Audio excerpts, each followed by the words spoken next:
ومحمد سالفتك ويا هالحلوم ما شاء الله، يعني حلمك وحده بوحده من, يعني من الله سبحانه وتعالى مصدق. أدري من زمان هالحكي من زمان.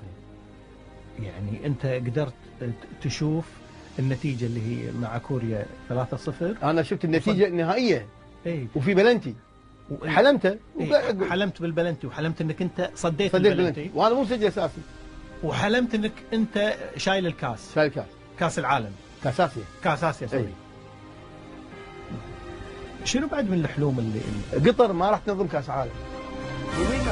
الفائز بتنظيم كأس العالم 2022 قطر. الفائز باستضافة كأس العالم 2022 دولة قطر. قطر ستنظم كأس العالم 2022. الآن يتسلم سمو أمير البلاد المفدى الشيخ حمد بن خليفة الثاني كأس العالم.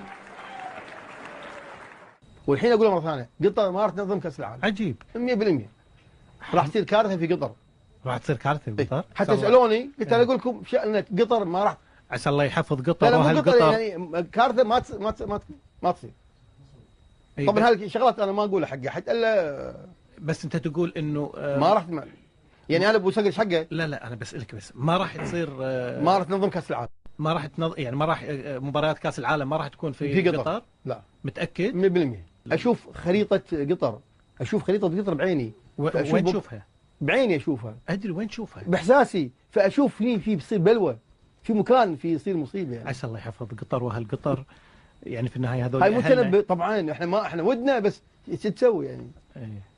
هذا اللي تشوفه انت علميا ترى. هذا اللي تشوفه ادري هذا اللي تشوفه انت. اي هذا علمي ترى راح يصير فيهم شيء يعني. قول احنا نقول جيولوجي شيء طبيعي يعني. ما اقدر اكمل اكثر. لا اذا عندك شيء قوله. لا ما